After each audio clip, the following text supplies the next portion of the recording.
Manhattan's shoreline today is nearly 300 feet further into the water than it was in 1800. For most of the 19th century, New York's most vital commercial artery was not Fifth Avenue or Broadway, but a canal that ran straight through the heart of Lower Manhattan. By 1830, that canal had been drained, paved over, and erased so completely that most New Yorkers walking Canal Street today have no idea they are tracing the bed of an artificial waterway. The canal carried more cargo in its brief lifespan than any other inland route in the city, yet it survived only 15 years before the land it occupied became too valuable to let water flow through it. Using AI reconstruction trained on surveyor maps, tax records, and engineering drawings from the 1800s, I can show you the streets, wharves, and waterways that existed beneath the grid we know now. Canal Street was originally a 40-foot-wide drainage canal dug in 1805 to drain the Collect Pond into the Hudson River. The city intended it to be a commercial artery, lined with docks and warehouses where merchants could load and unload goods carried across Manhattan by water instead of rutted roads. Within 2 years, the canal had become so polluted with refuse and runoff that the water turned black and stagnant, breeding mosquitoes and spreading disease through the surrounding blocks.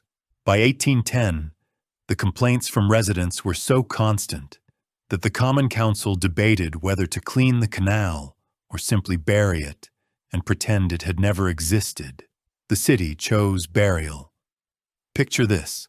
A narrow boat loaded with barrels of flour and salted fish glides westward through the canal at dawn in 1812, passing wooden docks where laborers roll hogsheads toward waiting carts. The water reflects the brick facades of new warehouses built right to the canal's edge, structures that cost thousands to erect and would be abandoned within 8 years. The canal was designed to bring prosperity and cleanliness to Manhattan, but it brought such filth and disease that the city chose to bury it rather than clean it.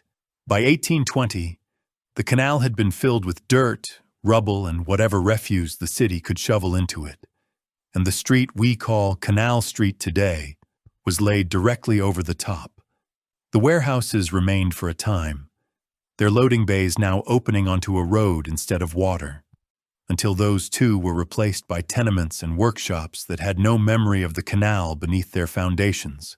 The city spent nearly $50,000 to dig the canal, and another $70,000 to fill it in, a cycle of construction and erasure that happened so quickly that many New Yorkers born after 1820 had no idea the street had ever been anything else. But the canal was only the most visible part of a much larger transformation happening at Manhattan's edges. Imagine approaching from the river. You stand on the wooden planks of a wharf at the foot of Wall Street in 1803, watching stevedores unload crates of tea from a 3-masted ship.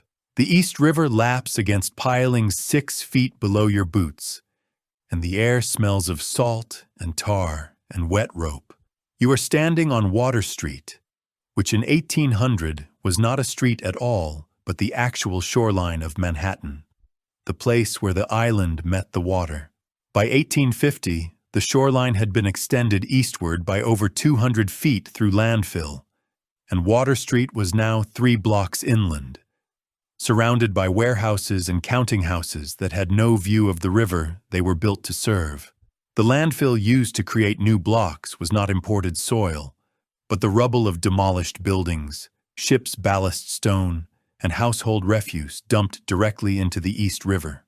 Property owners paid the city for the right to extend their lots into the water, and the city looked the other way as they filled in the shallows with whatever material was cheapest and closest at hand.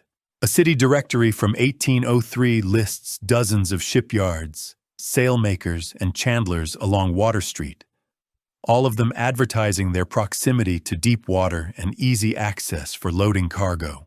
By 1860, those same addresses were occupied by dry goods merchants, insurance brokers, and print shops, businesses that had no need for the river and no memory that the street had once been a working waterfront.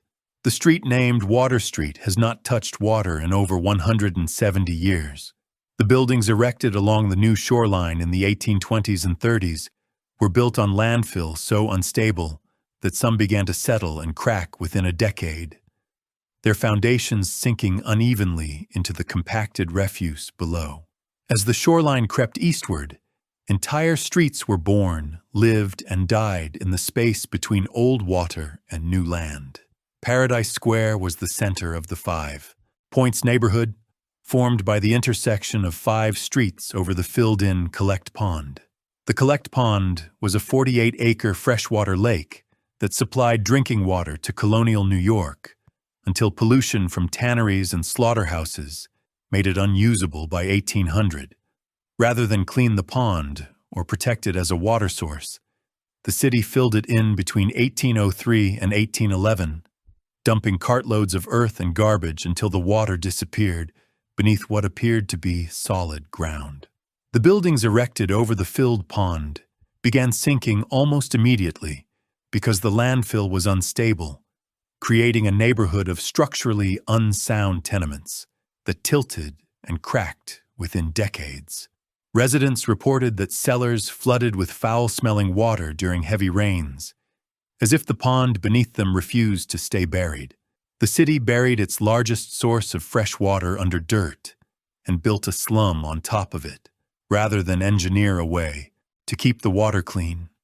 By 1850, 5 Points had become the most notorious slum in America, a place where buildings leaned against each other for support, and entire families lived in windowless rooms below street level, unaware they were sleeping above the ghost of a lake. Archaeological surveys conducted in 2006 found remnants of the pond's clay bottom more than 20 feet below the surface of modern Foley Square, along with fragments of pottery, animal bones, and leather scraps from the tanneries that had poisoned the water in the first place. Not all vanished streets were defined by poverty or failure. Some simply became redundant as the city outgrew its need for them. Step onto Love Lane on a cold morning in 1785. It is a crooked alley barely wide enough for 2 carts to pass, hemmed in by clapboard walls and reeking of tar and rope. A shortcut used by sailors and dock workers who knew the city as a labyrinth, not a grid. Love Lane was a narrow winding path in lower Manhattan that connected warehouses to the docks, running roughly parallel to modern William Street. Magazine Street, near modern Broad Street, was named for the colonial gunpowder magazine and disappeared when the Commissioner's Plan of 1811 imposed a rigid grid on Manhattan. These streets were not demolished.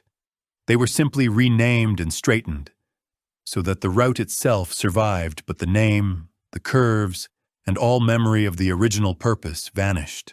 The Commissioner's Plan declared that all future streets would run in straight lines, either north to south or east to west, with no exceptions for topography, existing paths, or the preferences of property owners.